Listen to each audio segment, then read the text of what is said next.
Hey guys, Brian here for Better Chess Training, and in today's video, I am bringing back now National Master Amogh Tripathi. He's going to be showing me one of his games that illustrate one of the qualities or improvements that he made in his play to move from the expert level to the master level. Mhm. Hey guys, I'm here with National Master Amogh Tripathi. Last time he was here, he was an expert, but he gained about 100 points since the last time we talked. So, Amogh, welcome. And how does it feel to be a master? I mean, it's sure new. I'm definitely a newborn into this new world of craziness. I was 600 like 4 years ago, and I was looking up to all these big national masters and hoping Okay. I could get here someday. And now that I'm here, let's get further. Well, I'm hoping it's just the beginning for you, and looking forward to seeing more of your exploits. And we're going to look at one of your more recent games in just a moment. But a lot of my viewers are adult improvers as well as younger people like yourself. Is there any newer or different training that you've done, like in this last year, from say to get from 2000 to 2200? Or what had been like kind of the main core of your training, I guess you could say. So one of them is just not being afraid to draw. Like a lot of people, I see that they try to push too much for a win. In some Okay. instances, like it's not always bad to draw. And people, I've seen there's many people here who got to 2100 and then they stooped right back down to 1900 because they just tried to push too much for a win. And I think Interesting. just not pushing that much for a win, when it comes at you, just pounce on the opportunity. And drawing isn't always bad, but opportunities will come, and don't over push. Push solidly, Okay. like we'll see in a moment. So is that something that you used to do that you kind of changed your mindset on, or So from the past year, so I got to 1900 last year in June, and I was stuck there for about like 8 9 months. And interesting? the reason I was stuck was I was pushing too much for a win, and Okay. I would get like very like amazing positions, and I would just blow them because I would push too hard for a win. I needed to learn how to sit on my position and actually like enjoy it in the moment, embrace it, and then when he makes another mistake, pounce on it. Yep. And Yep. not over pushing, just wait for the opportunity. No, that's great Um, advice. Outside of playing, what other types of chess improvement activities do you do? Chess improvement. Reading books. I mean, Okay. like Any the what's the most recent chess book you've read outside of opening books, I guess? yeah. Not many people want to read this book, and after I tell you all this book, everybody's gonna hate me. But the Rutsky Endgame Manual has been my recent focus. So Ah, very good. Very now. Do you do the physical Do you have the physical book, or do you use like Chessable or Forward Chess? physical, physical. Okay. Yep. Yep. I've got the Chessable version of that one, but I've got a couple other endgame books where I have both the Chessable version and the physical. Okay. Excellent. Excellent. And you think that's really helped you with your endgame play over this last year or so? Of course. I mean, now that like one, I'm not afraid of like being drawish, and as we saw in the previous video, I play knight f3 and g3, and I go into these boring openings, Okay. and I very often get into endgames. I don't know if we And can continue this video. I'm sorry. No, I'm just kidding. Okay. Okay. Good. What else, besides Debrutsky's Endgame Manual? Any other books that you've read in say the last 6 months? yeah, I've been reading Yasser Seirawan's Winning Chess series recently. Okay. Which I feel Excellent. like it's very underrated. A lot of You people say know, it's not constructive, but it's actually been quite helpful. do you think that series is kind of below your rating, or is it just something that you like? I studied that when I was like 1600, and I know Grandmaster Max Illingworth, who I did a another interview with. He studied that when he was below 2000 FIDE, Mhm. which of course is a little different than USCF. But or well, what do you think about that Of statement? course, so you can't only rely on that series of books.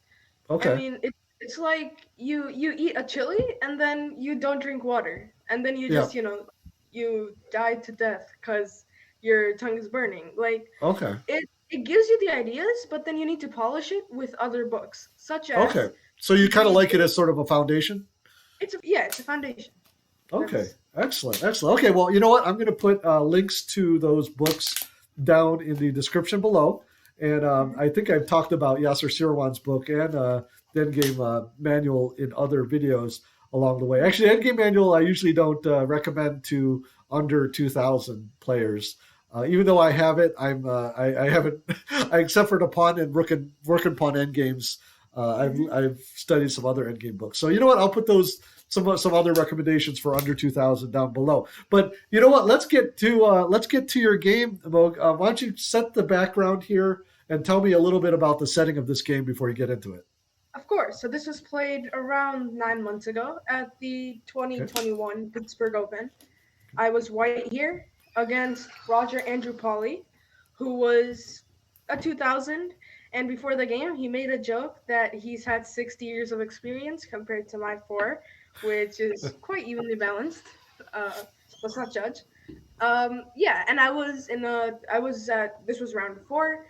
I was at 2 out of 3, and if I wanted to contend for a prize, which is always my main goal, no matter how, no matter if you're playing up a section, down a section, always play for the prize. And okay, I was playing for a win, and I attacked him, but I didn't over push, and that Okay. Well, was let's get right into it, and you can show yeah, us demonstrate what you mean here. of course. So I started with knight of 3, and okay, boring I'm games just once kidding. again. Boring games once again, but no, this one wasn't that boring because you can get dynamic since you're in the driving Oh, steering wheel. absolutely. Yeah, c5, g3, g6, bishop g2, bishop g7, normal King's Indian, but like accelerated King's Indian stuff. C4, knight c6, knight c3, knight f6, castle, castle, normal development. And here, mainline theory is d3, and then, yeah, d3. And okay, like after he plays something, rook e1, e5, and I go knight d2, knight f1, knight e3, knight d5. That's usually what I play. I like Okay. to make this triangle and really pounce on that d5 square. And I've had a lot of success recently with this idea, as I've just outplayed people with this. But okay, I was playing for a win, and this line, like if you have a lot of experience, it can take you into a lot of dodge positions, which is why I played b3. This was like my weapon. My Okay. yeah, and d5, pawn takes, knight takes, bishop b2, Mhm. e6, rook b1. So defending the bishop is now I can take on d5 and possibly take out his fianchettoed bishop. And that's always my rule of thumb. Always exchange your non-fianchettoed bishop for his fianchettoed bishop. So Okay. queen a5, and here I took on d5 because it was interesting. As okay, I mean he has to take, or okay he can take on b2, but usually you don't want to do that since your dark squares are weak and you want to recapture the bishop on g7 with your king. So he went takes, bishop takes, king takes, rook a1. So I defended a2, queen c2. I was afraid of knight b4. As Oh okay, I yeah. was falling passive, and here it might be black who's playing for a win. And rook b2 just seemed very suspicious. It didn't seem too great. So I just played rook a1. And okay, I'll go queen c2, queen c3, or queen b2 next. And this isn't too bad. Rook Okay. e1, rook e8. And here I spent almost half an hour calculating this move d4, Okay. which was interesting. Because as I said, I want to take advantage of this open diagonal, Hmm. which is potentially where I'm going to attack him, as we'll see in the future. And after bishop e6, dc5, queen c5, rook c1, queen a5. Here, I find the guts to play knight d4. And here my attack starts, the solid attack. As you may see, I'm not over pushing, because he also has threats, and I just need to wait for my opportunity. So Bishop here you're not e7, worried about. Oh, hold on a second. Hold on. So here you're not worried about queen takes a2. no. Because after queen takes a2, I get knight takes c6. Pawn Oh, okay, takes, that's right. So you're winning. Okay, yep. Never mind. Okay, good, and good. then I don't take on c6 first. I go queen d4 check. And maybe maybe instead after king g8, I can start this rook pawn run. I see. And after queen a3, aiming for f8, I can just go b4. And now how do you stop h5, h6? So basically, you don't have to take on c6 right away. You could find more useful moves, and you could kind Of of take course. on c6 later whenever it serves Yeah. you. And Okay. this actually might be winning for white, since my threat of h5 h6, it almost seems unstoppable. I don't see a defense for what black here. You need to get to the f8 square, and after b4, that idea is completely shut down. Okay. So okay, this didn't happen in the game, although he saw knight takes c6, so he went bishop d7. But this isn't any good either, because after knight takes, bishop takes, queen d4. Okay, so after queen d4 check, king g8 runs into this rook pawn run, where I can get my pawn to h6 Uh huh. and threaten mate on g7 with say h4. And okay, he has to get his queen to f8, and the most precise way seems to be queen d8, queen e7, queen f8. But that may be a bit too slow. Can he go So, queen to a3 here, or can he get back to f8 via a3, or do you block with like rook to c5? yeah. So as we looked in the previous line, here I can go b4, Oh yes, and yes. Oh, very good. if you and okay, I mean, this is this isn't too great. A5 is always met with something like rook b1, and on pawn here we'll play this out on the board. Say a5, rook Hmm. b1, and okay, I have 2 pawns, 3 pawns hanging, but I also have a very big threat of Okay. h5, h6, and okay, pawn takes b4, just h5, and I'm not seeing a defense for black here. I just go h6 next move, and this almost seems next to game over. For Okay. which he played f6. And okay, this is interesting, as now you kind of cover up your dark square weaknesses, as well as you can create pressure on the e file. And this was interesting. This caught me off guard during the tournament. And I just played rook c2, covering up both of my pawns, Uh huh. as well as we'll see later after rook d8, e3, queen a3. Here I start my rook pawn run, a5. So here I thought he was gonna go queen f8 and just try to hold everything tight and not like try to attack me on the queen side, because here I felt like after a5 my attack is just much faster. And okay, I thought this was a mistake. This was this was a mistake. And okay, h5. But the point of rook c2 back here. Another thing I was calculating here is some exchange sack on c6. So after Ah, a5, yes. h5, rook d7, h6. This was interesting, as you take on h6 and I take on f6, and the f6 pawn is more valuable than the h6 pawn, and your king is just stuck in this little box, and you're getting made next moves. Yeah. So after h6, he went king f7, and now this whole point of rook fc1 comes in, as I'm just preparing to take on c6. And this might actually work out very well. As say he plays f5, trying to extend on the king side. Now rook takes c6 actually works here, because after rook c6, pawn takes c6, rook takes c6. Not only am I threatening a queen to f6, but I'm also threatening queen or rook to f6. But I'm also threatening taking on d5. Actually, And is it how do you stop? Queen to G7 mate a threat too? And queen to g7, mate. Yes. And okay, I mean you can't stop g7 and f6. Right, right. It, this is game over. Oh, yeah, this is And I was terrible. hoping Yeah, this is very yeah, nice. Okay. and But of I was course, this hoping for doesn't happen in the game, right? This is not what didn't happen happened in in the the game. game. Okay. I was hoping for something beautiful like this, but it didn't happen. Okay. So here you play rook e5, and here I came up with an interesting idea. So I knew that my only way of getting into his territory was through d5.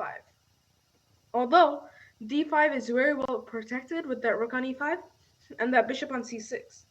And extreme sacks don't work anymore on C6 as I just don't have any threats on like F6 and G7, and D5 is also well protected. That's just the easy. He's just gonna be up in exchange for absolutely zero compensation. And here he's threatening Rook H5 and picking up my H6 pawn. Okay. And if I lose that H6 pawn, I lose a lot of command on the dark squares, which was not something I was wanting to do. So to prevent Rook H5, I played G4. And this was once again, very interesting. Yeah. No. And okay, I mean Rook G5, just F4. As okay, Rook takes G4. I'll have something along the dark squares. This just seems very suspicious. Just King H2, and next I'm just sacking on C6. Your Rook is completely out of the position. And okay, Rook H4. So this is funny. This is what I was looking at during the game. It's met by King G3. And surprisingly enough, my king on G3 is safer than his king on F7. Mm-hmm. So, backtracking. After G4, he actually made what I called as a mistake, but maybe it was a blunder, as this did lead to the game being over. So, if you guys want to pause the video and find the positional killer move, go for it. And for those of you who just want to sit back, get some popcorn, and enjoy the show, it's F4. Very nice. And okay, it may seem like at first Rook takes E3 is hanging. Okay, Rook takes E3 was played in the game, so we'll analyze this afterwards. But if he plays something like Rook E6, I'll just get Bishop takes D5, and okay, you're pretty much forced to trade. Bishop D5, Queen D5. You're just down a pawn here, and plus I'm threatening some F5 stuff next. And okay, how do you get out of the pin? King F8 is met by Rook C8 check, and if you go Rook E8, then I take, and Queen here. And okay, you have options here. Here either you can go Queen D7, and I trade, and we get something like this, where I feel like practically my chances are very high for winning this, as not only am I up a pawn, but my next threat is just Rook H8 and Rook H7. Or, after Rook E8, I mean, okay, Rook E8 was just analyzed. After Rook E8, if I go takes, King takes, then you're just hanging your Rook. So, this wasn't too pleasant for him. And, yeah, you have to meet the F5 threat. Say you just do something. Then I just have F5. And, okay, your Rook is lost. So, this wasn't too pleasant. Yeah, no, okay, he's in a lot of trouble here. Yeah, he has to meet this with, yeah, King F8 is off limits, King G8 doesn't get out of the pin, and King E8 just runs into Rook C8. And then after King F7 is forced, now F5. Yep. So, okay. So after F4, he took on E3, as this is the only chance, this is the most testing line, per se. And okay, here I have to justify this weak pawn structure weakening move. So I go bishop takes d5, bishop takes, queen takes, king f8. Here I go queen d8 check. And this was interesting. I get to make this little triangle with my queen. Yep. King f7, queen h8. And okay, after calculating all the checks, I realized my king is in no danger. As after rook g3, which happened in the game. But okay, here let's analyze some more possibilities. This h7 pawn is under attack, right? Mm-hmm. And okay, I mean rook g3 prolongs the game for sure, but you really can't defend that h7 pawn right now unless you go king e6, which okay, I mean this is so dubious. I can probably just meet this with something like f5, takes, and okay, where does the king go? If you go back to f7, then I'll take your pawn on h7 since the rook isn't defending. If you go king e5, I'll meet that with rook c5, and I'll get you stuck in some series of checks and eventually mate you. If you go Hmm. king d5, king d6, or okay, not king d7, but if you go king d6 or king d5, I'll meet that with queen f5, queen d8, and you can't block with the here. Let's play that out on the board since that's really interesting. And you can't meet this with queen d6 since I'll have rook d2 winning the queen. Yep.